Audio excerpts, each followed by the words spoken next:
Rockstar Games and incompetence.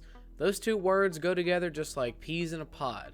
But then again, I am talking about a AAA studio that is basically worth more than $10 billion, has made more money off of one game than we could ever possibly imagine, but somehow still runs on the same servers that Call of Duty ran on in 2009.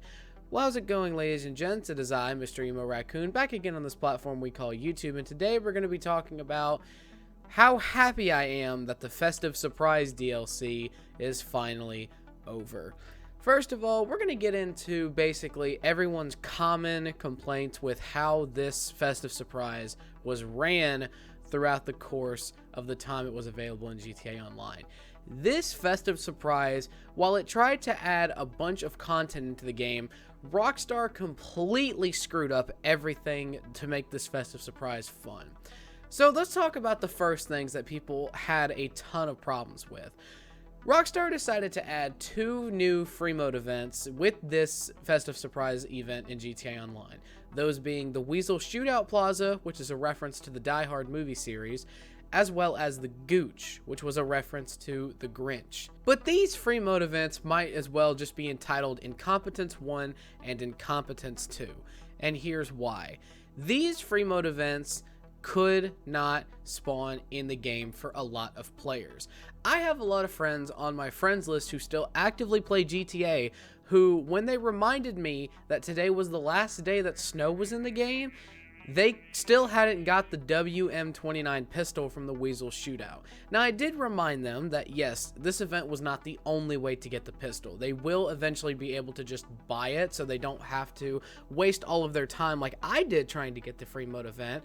But it still brings up the argument. Why was there so many problems around a random event, and why was it time oriented? Because here's the problem with it. In order for the Weasel Plaza event to actually show up in GTA Online, you had to be between the times of 10 o'clock p.m. in-game, anywhere from that time to 6 a.m. in the morning. But you also had to keep in mind that you had to have been in the session for over a full in-game day. If I'm incorrect on that, please correct me in the comment section, but I'm pretty sure that's how it was. So a lot of people never got this event, because here's what Rockstar forgot to mention.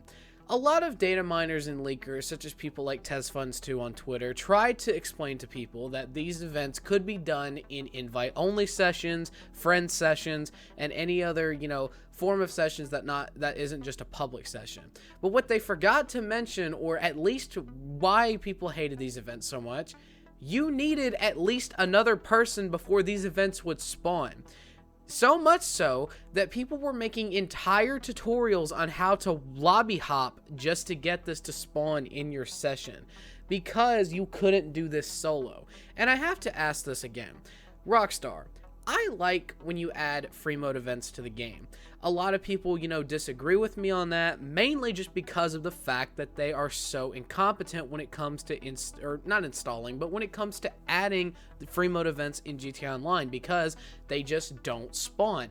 And people can spend an unhealthy amount of time trying to get these free mode events to spawn. But here's my thing. Why would you make it time-oriented? Why would you make a free mode event time-oriented to the session that you were currently in? It was not tied to your playtime on the game. It was tied to the session you were in. So let's say hypothetically you're in a session for 40 minutes, and then if you've seen my previous video, you get the disconnection errors that we were talking about. How unbelievably shitty would you think that a player would feel if they wasted all that time, waiting for these free mode events to spawn, and they just don't spawn because they have to reload the game and get back into another session? Do you see how ridiculous that is? Now, enough of talking about the Weasel Plaza free mode event. Let's speak about the Gooch free mode event. I don't really have anything to say on this one, apart from the obvious big complaints that everybody else has, because this event for me was actually not that frustrating, apart from the fact that when it happened to me, I wasn't expecting it. So the way that I actually got the Gooch to spawn for me was the same way that these other free mode events spawned. Waiting in the lobby for a full in-game day, and then just hoping that I got lucky. Which again, if you're in a lobby with 30 or so people, there's, a roughly less than 5% chance that he's going to attack you in particular. And the reason why it's terrible that it's a 5% chance is the Gooch is likely to attack any player, regardless of if they already killed him. In the final couple of days leading up to the Festive Surprise finally being over, I had the Gooch attack me 3 different times after I got the mask. When I got the mask was the same day the Festive Surprise came out, and I had not seen him since. I did not see him a single time since, and the only other times that he attacked me was after those points. But again, why does the Gooch attack you again if you've already gotten the mask? And with that being said, why is it possible for him to attack a player in a public session who has already killed him for the mask if, and I need to quote this again, if another player can't kill the Gooch to get their own mask? Do you see the incompetence there that I have to reiterate because of how dumb Rockstar was at designing these free mode events? I mean, some of this stuff is so batshit ridiculous that you think to yourself, really, a company cannot be this incompetent when it comes to designing a basic free mode event. But Rockstar would have you baffled. They would have you completely baffled. Now, the final thing that I want to say about Festive Surprise 2022, I don't hate the Festive Surprise updates when they come into GTA Online. But god damn it, Rockstar apparently does not understand when people want something taken out of the game. I don't know who at Rockstar thought it was a good idea to make the snow last this long in GTA Online, but I'm starting to understand why they never did it in the past. Previously, when Rockstar would add snow into GTA Online, it would roughly be for about 3 to 4 days around Christmas. They would take it away and then add it for another 3 to 4 days around New Year's Eve. Here's the problem with that. This year, they decided to completely change that and just have it be continuous starting from before Christmas until January 11th, the day that I'm recording this on. And that in total is roughly 3 weeks of snow-covered Los Santos. And apart from the obvious problems that people had with the snow, there's no easy way to turn it off.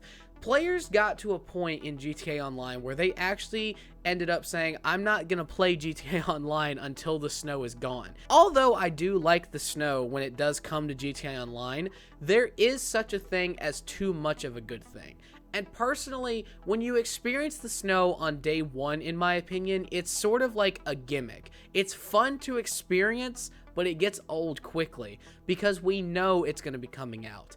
Now that I have experienced a whole 3 weeks worth of it, I can now understand why Rockstar never wanted to add it for longer than the periods that they gave it to us.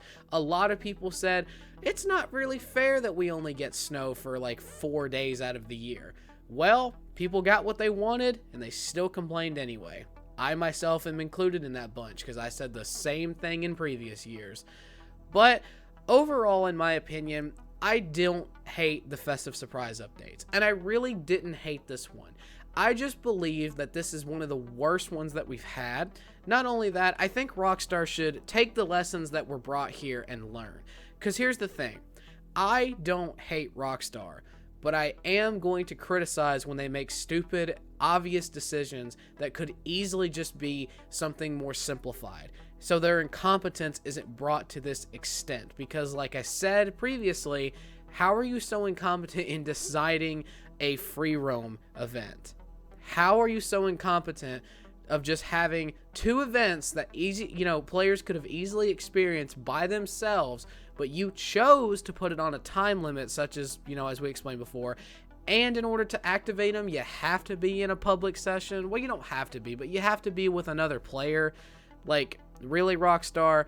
You don't see the incompetence there. But anyway, that was my quick little rant of the Festive Surprise 2022 update. Hopefully, when we get the Festive Surprise upcoming at the end of 2023 this year, they do add some decent content. I would like to see more free roam events tied to like Christmas themes, things like this. But I also hope that they learn from these mistakes and don't do the same type of free roam events that get on people's nerves. Because honestly, I don't know if people would do them all over again. Oh, and if I can make something crystal fucking clear, do not extend the snow for 3 weeks again, please. Or if you're going to, allow us to turn the snow off in our own private lobbies. Because I don't know about you, but eventually I got to a point where I was tired of having my traction taken away from me by driving over a snow-covered Los Santos. But anyways, guys, that is going to about wrap this video up here. If you did enjoy this video, make sure to like, comment, subscribe, and I will see you guys next time.